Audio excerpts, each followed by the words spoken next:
retour ici au 55 avenue Bosquet, au MEDEF à Paris pour cette REF exceptionnelle, REF Europe, puisqu'on est à 2 mois maintenant des élections européennes et que, effectivement, des centaines de millions d'Européens vont faire leur choix pour cette nouvelle commission qui va prendre forme. Alors, ça c'est une table ronde que j'aime bien.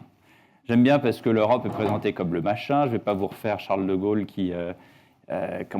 qui sautille sur sa chaise en vous disant l'Europe, mais tout le monde a l'image en tête, qui est souvent présenté comme un maelstrom administratif infernal.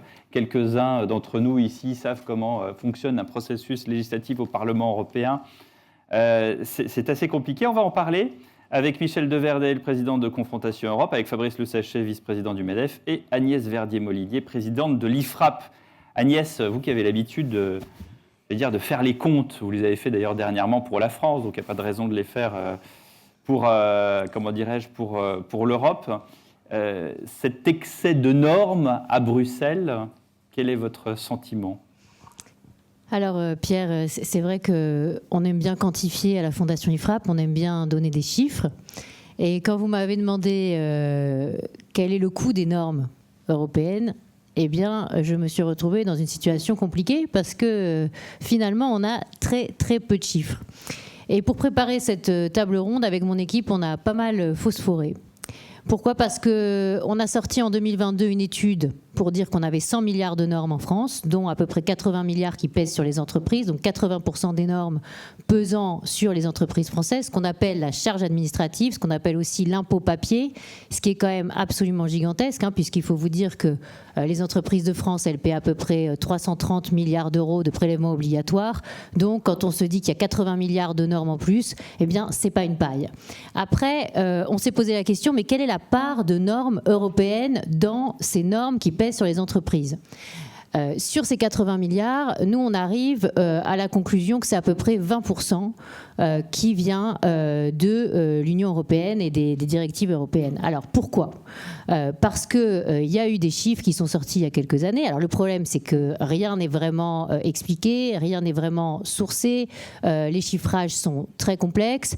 Mais il y a un chiffre qui remonte à 2012, qui a été donné à l'époque par la Commission et qui disait environ 126 milliards de normes au niveau de l'ensemble de l'Europe et qui avait eu une baisse de 25% derrière. Parce que vous savez que la Commission européenne a encouragé tous les pays à baisser de 25% leur charge administrative depuis à peu près 2006.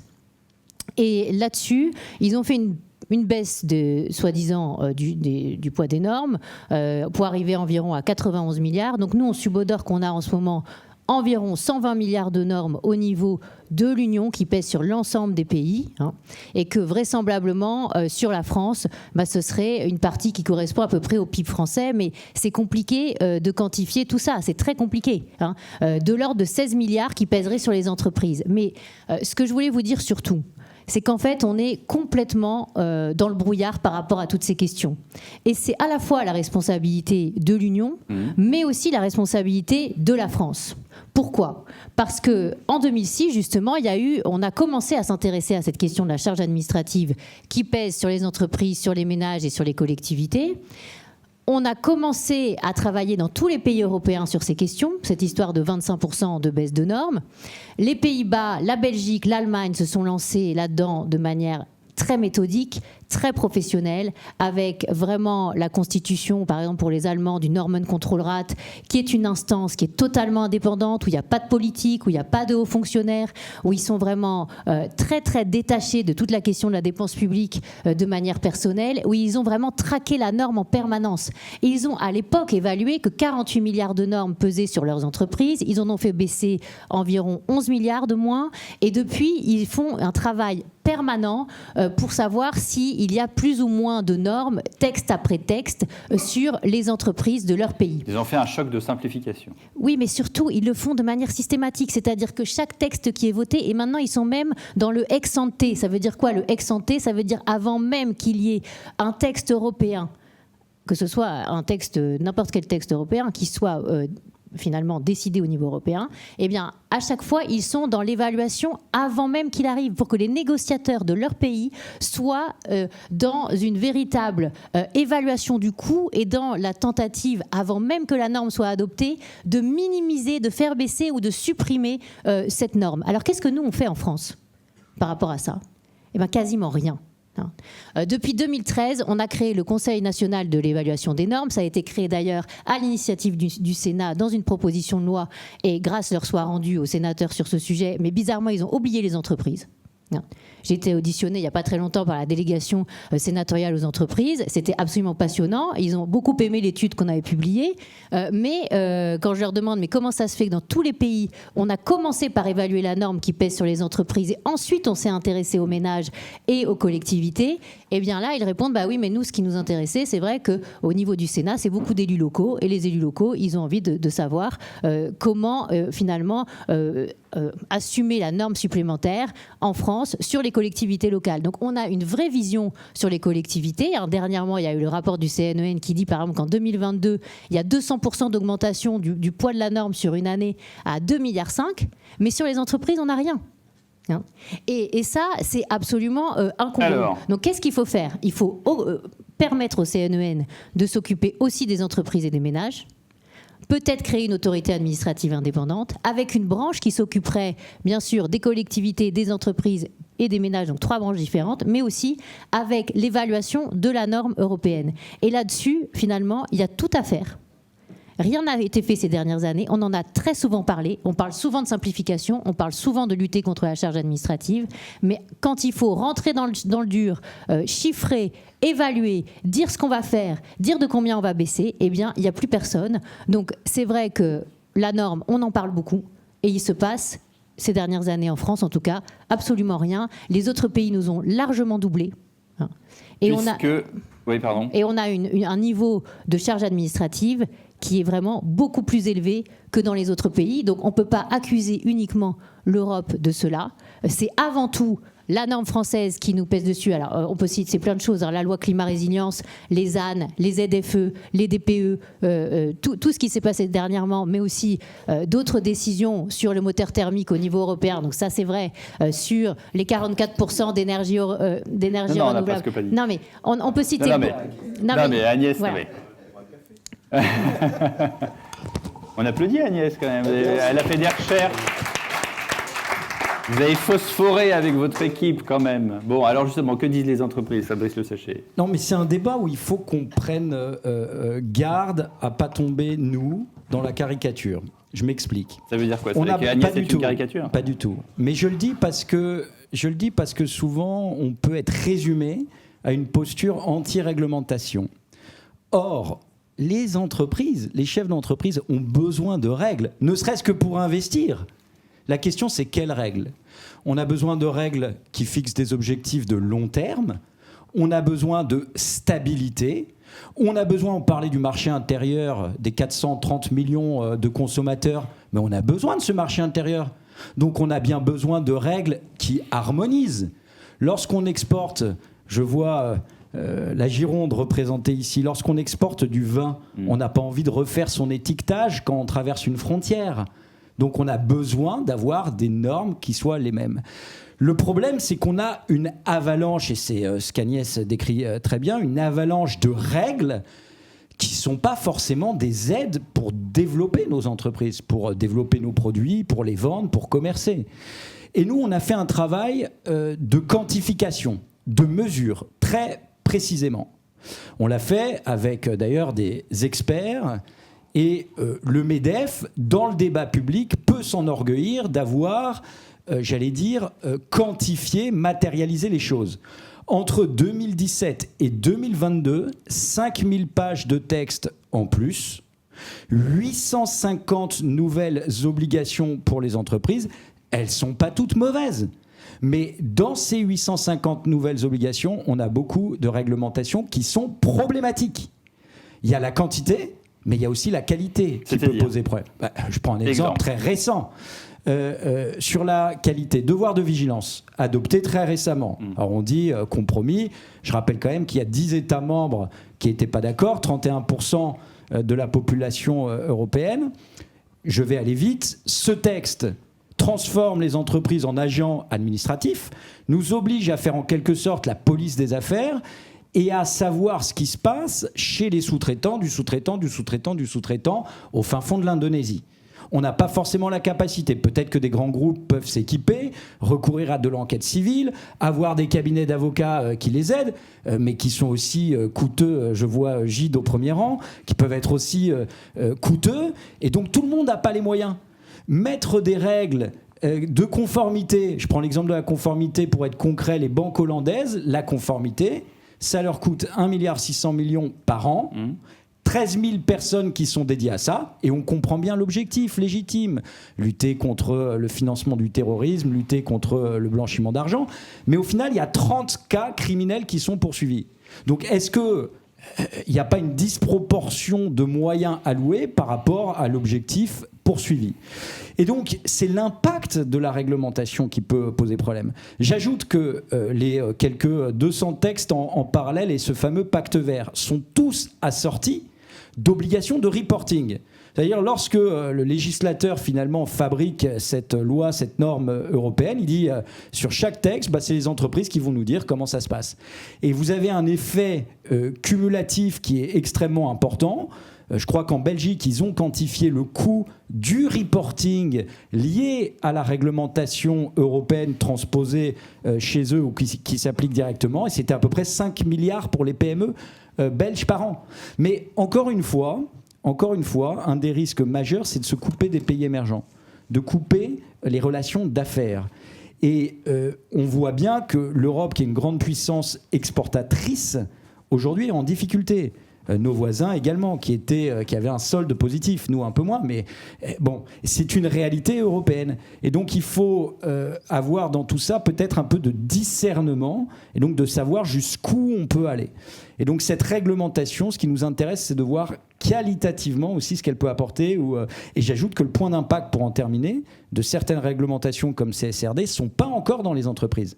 Donc aujourd'hui, on n'a pas encore le point d'impact de certaines réglementations qui vont être extrêmement exigeantes. Et lorsqu'on dit « Ah, c'est les grands groupes », non, les PME, elles sont prises là-dedans. Pourquoi ? Parce qu'elles font partie des chaînes de valeur.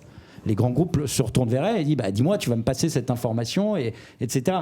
Donc l'économie, c'est pas comme ça du saucisson, c'est pas hermétique. On peut pas couper des tranches et les séparer. C'est lié, c'est connecté. Et donc il faut concevoir cette réglementation d'un point de vue holistique. Et puis après, on pourrait parler de plein d'autres choses, mais je m'arrête là. Mais non, mais Michel Derdevel, lui, qui connaît bien justement l'énergie, le domaine de l'énergie, justement, dans ce domaine-là, comment ça se passe ? Est-ce que les règles, elles sont contre-productives ou plutôt bonnes ? Alors, je répondrai, Pierre, à votre question sur l'énergie. Simplement, on est sur un sujet qui est un sujet compliqué, y compris dans le débat public français, parce que c'est un sujet comme Janus, qui est un sujet bifront. Il y a une face du sujet qui est trop de normes, la Commission européenne, la bureaucratie européenne, et qui peut nous amener très vite à beaucoup de démagogie sur le sujet. Non pas qu'il n'y ait pas une inflation de texte. L'étude que Fabrice évoquait montre qu'il y a eu, notamment sous la Commission Juncker, une inflation de texte avec un pic aux alentours de 2019.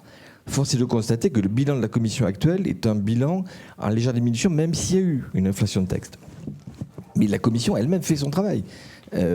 Ursula von der Leyen a, en septembre dernier, mis en place des dispositifs de simplification, et avec notamment des règles de « je retire si j'amène une nouvelle norme ». Alors ça reste amplifié, mais je veux dire, il y a une volonté au niveau de la Commission. Le successeur de Peter Altmaier a fait une déclaration en septembre 2023. Il a fait une déclaration en disant que l'Allemagne appelait de ses voeux une simplification d'un certain nombre de domaines industriels, parce que pour l'industrie allemande, il y avait des besoins. Donc c'est une prise de conscience qui arrive de partout. Ne négligeons pas le fait que nous, Français, ça a été dit tout à l'heure fort justement, on a aussi notre propre mea culpa à faire. La Commission des affaires étrangères de l'Assemblée nationale, Jean-Louis Bourlange, avec André Chassaigne, ont souligné que sur ce question de la normalisation, c'était notamment nous, Français, qui surtransposions, selon un terme grand public, en fait, qui rajoutions des critères et des exigences que l'Europe, à aucun moment, ne met sur la table. Donc, il faut gratter, regarder en détail. Puis j'aurais envie de dire, pour prendre la métaphore d'un ministre de la République récent, qu'il y a des gentilles normes et des méchantes normes. Alors, les gentilles normes, c'est celles qui vont dans le sens de l'histoire. Il faut les encourager. S'il y a des enjeux majeurs de transition écologique, de développement industriel pour les industries de ce pays ou pour les industries européennes, il faut que ce soit encadré. Si c'est pas fait, on a un exemple que j'ai eu moi dans mon domaine industriel, on a travaillé sur le véhicule électrique, mais on n'a pas réfléchi sur une norme de recharge identique au niveau européen. Et donc on s'est posé des questions, notamment entre Strasbourg et Kehl, de savoir si on pouvait charger par-dessus le Rhin. Donc c'était absurde. On a pensé à l'électrification du transport, mais on n'a pas pensé d'abord à la norme commune. Donc la deuxième phase, puisque j'évoquais un Janus Bifront, c'est le fait que la norme, c'est de la puissance. Ça a été dit tout à l'heure fort justement par Patrick Martin et par Pierre Sennal. La norme au niveau international, ça fait que l'Europe, elle a une force de frappe. Si par hasard nous avons des systèmes de normalisation nationaux mis bout à bout, les Chinois et les Américains vont adorer parce que ça sera la norme venant de leur pays qui envahira le continent européen. Donc voilà, il faut travailler là-dessus, simplifier, aller aux priorités, aller aux normes qui sont stratégiques pour le développement de l'industrie, associer sans doute aussi les patronats des différents pays. Je vois des représentants de l'industrie automobile, quand on sort une norme sur plus de véhicules thermiques au-delà de 2035, est-on sûr que les industriels de l'automobile français, allemands aient été invités à débattre là-dessus? Je n'en suis pas certain, donc d'où des réactions après qui amènent à revenir sur des annonces. C'est néfaste vis-à-vis de l'opinion. Agnès Verdier-Molinier, est-ce qu'il y a des solutions? D'ailleurs, qui est comme vous avez investi Phosphoré, je reprends votre mot, qui fait la norme? Donnez-moi le portrait robot de celui, c'est les petits hommes gris, comme disent certains animateurs de télévision C'est vrai que c'est nous tous, en réalité. C'est ça le problème. La question, c'est est-ce qu'on est capable et est-ce qu'on veut l'évaluer? Est-ce qu'on veut savoir de quoi on souffre? Parce que c'est plus facile de regarder le taux de prélèvement obligatoire de la France que de regarder le taux de normes qui pèsent sur la France, parce qu'il n'y a pas de data, il n'y a rien. Et parfois, nous, on nous a reproché... Il y en a, mais c'est pas public. Non, mais il n'y a quasiment rien. Et puis, c'est vrai qu'au niveau de la Commission, ils ont tous les chiffres. Puisque là, dernièrement, ils ont publié en disant qu'ils voulaient justement, entre 2022 et 2032, avoir un net d'évolution de la norme de moins 7,3 milliards. Mais comment on fait le net si on n'a pas le flux, le stock, etc. Il faut savoir ça. Donc en réalité, encore une fois, les Allemands, au niveau des Pays-Bas, au niveau de la Belgique, ils sont beaucoup plus avancés que ce qu'on a au niveau de la Commission aujourd'hui comme information sur le sujet. Et il y a une transparence à avoir. Et l'impression que moi, ça me donne, c'est qu'on n'a pas envie du côté de Bruxelles de communiquer sur ce sujet parce que justement, c'est un sujet un peu radioactif et qui peut être négatif pour la perception de l'Europe. Et je trouve ça dommage. Parce qu'au contraire, il faut en parler. Et je trouve intéressant ce qu'a fait le Normen Controlrat allemand, parce qu'ils ont montré dernièrement que 56% des coûts récurrents de mise en conformité pour les entreprises peuvent être imputés à la transposition des normes européennes en année 2021. Et en 2022, c'est pire, c'est 87%. C'est-à-dire qu'il y a une augmentation importante du niveau du poids des normes qui a été constaté en Allemagne sur les entreprises allemandes et qui est totalement lié, 87% en 2022, c'est gigantesque, à la production de normes européennes. Et d'ailleurs, c'est intéressant parce que c'est pas du tout le même ressenti et le même poids entre, par exemple, des collectivités locales et des entreprises. Parce que quand on en parle avec Gilles Carrez, qui est président du CNEN, lui, il dit mais non, mais la norme européenne, c'est pas le sujet pour les collectivités locales. C'est peut-être 5 ou 10%. Donc vous voyez, là, ce que dit le Normen Controlrat allemand, c'est pas du tout la même chose. Donc il y a une question de perception et puis il y a ensuite la réalité de la transparence sur les chiffres, sur le coût. Parce que ce coût, c'est comme un impôt. C'est un impôt supplémentaire. Et bien sûr, il peut y avoir de la norme qui est positive, mais quand vous parlez de 2035, des moteurs thermiques, etc., est-ce qu'on a fait le calcul de combien ça va coûter aux industries européennes? Est-ce qu'on a fait le calcul de combien ça va rapporter à l'industrie chinoise sur les batteries? Est-ce qu'on a fait le calcul, par exemple, sur la directive qu'on a passée l'année dernière, sur le renouvelable, en disant que la France devait être à 44% comme consommation finale sur l'électricité en renouvelable, alors qu'on est déjà à 28% et que le nucléaire n'est pas compté dans les renouvelables et qu'on a aussi à investir dans le carénage de nos centrales nucléaires? Et à un moment, combien ça coûte tout ça? Vous connaissez la réponse du politique, c'est le coût de la transition énergétique. Oui, mais alors le coût, il y a des chiffres à mettre en face. Parce que quand j'ai regardé avec mon équipe la loi climat-résilience, et on en a parlé d'ailleurs dans cette étude, et qu'on a vu que l'étude d'impact ne chiffrait rien sur les ZAN, sur les ZFE, sur les DPE. Alors là, c'est drôle les ZAN, hein, quand même. Non, mais là, vous allez me dire, en réalité, c'est pas Bruxelles qui a demandé ça. Et parfois, on n'est pas juste dans la transposition, on est dans l'anticipation de la prochaine norme qui va être inventée à Bruxelles pour être en avance de tout le monde. Et après, bizarrement, quand Bruxelles nous propose une ZAN au niveau européen, là, on répond non. Donc, il y a aussi de la cohérence à avoir sur ces dossiers. Et moi, j'en appelle à tous les législateurs, qu'ils soient à quelque niveau que ce soit, et qu'ils soient législateurs élus ou qu'ils soient finalement fonctionnaires ou fonctionnaires, parce qu'il y a beaucoup de choses qui passent Vous aussi. appelez à quoi ? À la grève de la norme ? Je les appelle à la transparence du coût. Parce que tout a un coût dans notre économie. Et qu'à un moment, si on ne connaît pas le coût, et si on part sur des projets qui parfois peuvent se révéler délirants en termes de coûts pour nos ménages, pour nos entreprises, pour nos collectivités, eh bien, ça peut avoir un impact hyper négatif sur la compétitivité de nos pays, pas que de la France. Hein. Et ces dernières années, on voit qu'on n'a pas été dans une situation où on peut dire que c'est extraordinaire toutes les normes qu'on a inventées, parce qu'on est plutôt en train de perdre en part de PIB par rapport aux États-Unis. On le voit, par habitant, sur la zone euro, c'est pas flambant les résultats qu'on a. Donc à un moment, il faut peut-être qu'on se remette aussi en question. Réaction de Fabrice et de... Non mais c'est tout à fait juste. Sur les études d'impact, on a un vrai sujet. Sur l'électrique, le président, je crois que je peux le citer parce qu'il l'a dit publiquement, de Renault, dit mais il n'y a pas eu d'études d'impact suffisamment étayées, suffisamment sérieuses. Et aujourd'hui, on se retrouve à faire en 4e vitesse d'autres études, des rapports, le rapport Varin, pour savoir comment on va sécuriser nos approvisionnements en matériaux critiques. Et heureusement, on a des investissements qui sont en train de se structurer dans la batterie, dans le lithium, dans l'allié avec Imerys, etc. Mais c'est vrai qu'on se dit, on a été jeté un peu là-dedans de façon rapide, alors qu'on avait une expertise très forte sur les motorisations thermiques, qu'il y a des PME qui sont en train de souffrir, que dans le même temps, les Chinois, eux, continuent d'investir sur les carburants non liquides, que dans le même temps, les Chinois produisent 60 millions de voitures, sont en train de construire des bateaux pour déverser leur surplus, parce qu'ils tirent un peu la langue sur leur marché domestique. Mais aussi. Vous remarquerez quand même que tout est parti, là vous parlez d'un domaine très spécifique, où c'est parti d'un constructeur européen, en l'occurrence, qui a triché sur le diesel. On ne va pas faire le débat sur l'automobile, mais on pourrait revenir là-dessus. Mais je pense que le point, c'est de dire quoi ? C'est qu'on a... L'Europe, c'est pas un espèce de personnage abstrait qui décide par lui-même. En fait, on a une capacité, on n'est pas spectateur, on est dans ce train, on n'est pas sur le quai. Et donc nous, on doit jouer notre rôle au maximum. De temps en temps, on perd la partie, on l'a perdu trop souvent récemment, malheureusement. Mais on doit faire ce travail de plaidoyer. Donc cette étude nous a quand même permis, le MEDEF, le patronat, c'est Business Europe, c'est le BDI en Allemagne, nos homologues. Donc l'étude qu'on a faite, on l'a mise sur la place publique. Elle a permis d'éveiller en partie les consciences parce qu'elle était objectivée, elle était chiffrée. On a eu quelques mois après une déclaration du président de la République qui a dit il faut maintenant faire une pause. On a beaucoup de textes, on ne peut pas prendre de nouveaux textes avant même d'avoir appliqué les textes qui viennent d'être votés. Et d'ailleurs, je remarque que quand le président a fait cette déclaration, il y a tout de suite eu dans la presse des articles, des réactions très vives en disant quoi, on va faire une pause sur l'environnement, etc. etc.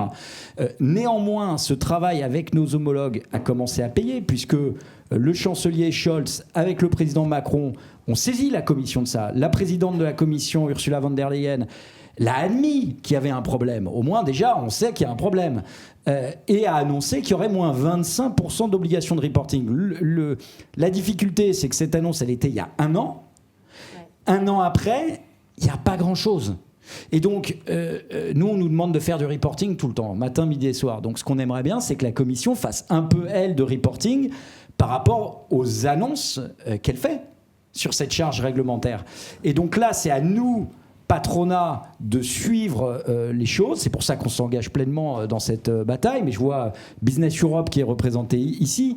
C'est quelque chose qu'on fait au quotidien. Et nous, on n'a pas... on a des listes Excel de mesures qu'on peut proposer et qu'on peut supprimer tout de suite et qui faciliteraient la vie de nos entreprises. Hein. Michel Derdevey. Non, mais je crois que derrière la question qu'on aborde là, il y a une question aussi de savoir qu'est-ce qu'on veut donner comme place à la question de la politique industrielle. Ça a été un peu abordé tout à l'heure. l'Union européenne, elle a une compétence depuis 1957 en matière de concurrence. Mais de plus en plus, on voit qu'il y a des enjeux de politique industrielle qui ne sont pas que l'addition de 27 politiques industrielles nationales, qui supposent à un moment donné des enjeux de compétition dans la compétition mondiale. Le mécanisme d'adoption et de dialogue au niveau européen permet à un moment donné à ceux que Business Europe, les différents patrons s'expriment et disent on a besoin d'un tel domaine d'avoir ou une protection vis-à-vis de tel industriel extra-européen ou voilà. Et simplement ce mécanisme n'est pas fait, je pense, par la Commission. La Commission ne prend pas l'initiative avant d'exercer son droit d'initiative de consulter systématiquement l'ensemble des acteurs. Donc c'est un défaut, à mon avis, de méthode, mais qu'on retrouve sur beaucoup de sujets. Il y a eu une alliance des SMR initiée le 22 mars, donc très récemment. Je ne suis pas sûr que tous les acteurs européens des SMR aient été consultés. C'est, je veux dire, la méthode qui consiste à lancer une idée, lancer une union, un terme commun ou autre, sans obligatoirement avoir pris le temps de consulter. Je veux dire, et donc on est faillible aussi collectivement au niveau politique par le fait qu'il faudrait que la Commission européenne, dans l'exercice qui va s'ouvrir à partir de l'automne prochain, soit en situation aussi de mener ce dialogue permanent avec les différents représentants industriels. L'Union européenne, justement, elle est attentive à ce que vous disiez. En l'occurrence, il faut quand même faire un bilan, il faut additionner, il y a des coûts. Ou est-ce que l'idéologie, la politique, les grands chantiers que sont justement la transition énergétique passent avant tout, et puis après, débrouillez-vous, on va faire comme ça. Agnès Verdier-Molinier. En fait, il y a un vrai paradoxe. Depuis 2006, la Commission encourage tous les pays à évaluer les normes qui pèsent sur leur pays et à faire baisser la charge administrative de 25%. Mais on a l'impression qu'il y a eu une sorte de creux entre 2012 et 2022, où il s'est passé quasiment rien au niveau de la norme appliquée depuis Bruxelles et de la responsabilité de la Commission pour faire baisser ses propres normes. C'est-à-dire ils ont fait un premier stock de normes sur lesquelles, entre 2006 et 2012, ils ont tenté de baisser de 25%. Ils ont encouragé tous les États à faire leur travail de leur côté. Ça s'est bien passé puisque beaucoup d'États l'ont fait, la France non, alors qu'on avait investi dans un modèle qui s'appelait le modèle Oscar, qui devait évaluer en permanence, etc. Il y a quelques millions d'euros qui manquaient pour le lancer. Ça s'est pas fait. Bon, je ne vais pas revenir dans tous les détails. L'impression que ça donne, c'est qu'à Matignon, le secrétariat général du gouvernement n'avait pas vraiment envie qu'on aille vers une évaluation en permanence de la norme, parce que ça remet aussi en question nos propres administrations. Ce que je pense, c'est qu'il ne faut pas attendre de la Commission qu'elle nous donne ses propres informations. Il faut aussi que nous-mêmes, on documente nos propres informations. Ce que fait le CNEN sur les collectivités locales, c'est exactement ce qu'il faut faire sur les entreprises. C'est-à-dire savoir d'où vient la norme, voir combien ça coûte, tous les ans faire un rapport sur le sujet, dire qu'il y a certaines normes qui sont inapplicables parce qu'elles sont beaucoup trop chères. Je ne vois pas pourquoi on peut le faire pour les collectivités locales, on peut déterminer d'où vient la norme et on peut déterminer son coût, alors qu'on ne pourrait pas le faire pour les entreprises de France. C'est complètement incroyable de voir qu'on est toujours dans l'attente que quelqu'un d'autre nous donne l'information. Et nous, à la Fondation IFRAP, pendant des années, on a proposé de participer au financement de l'évaluation. Qu'est-ce qu'on vous dit ? Ah oui, très bien, on va faire des réunions. Alors on fait des grandes réunions avec des parlementaires, etc. Et puis on parle de ça, et puis on dit que c'est formidable parce qu'on va faire quelque chose, parce qu'on va quantifier. Et il ne se passe absolument rien. Et l'impression aussi que ça donne, c'est qu'à chaque fois que ceux qui sont missionnés sur ces questions le sont, par n'importe quel gouvernement, c'est pas une question de ce gouvernement-là en particulier par rapport à un autre. Sous François Hollande, il y a eu un travail de simplification. Il y a eu des personnes qui ont été nommées à la simplification, notamment Gérard Huot, qui était vraiment très pertinent sur ces questions. Ils n'avaient aucun soutien de l'administration sur le sujet. Ils étaient 2 personnes seules pour essayer de simplifier et de regarder ces questions de charges administratives. Donc, on n'a pas mis l'argent sur la table pour véritablement avoir une évaluation officielle, française, indépendante, parce que, en réalité, au fond, notre technostructure ne le souhaite pas. Ça sera le mot de la fin. Merci beaucoup à vous 3. Merci Agnès Verdier-Molinier, Michel Derdevet et Fabrice Le Sachet.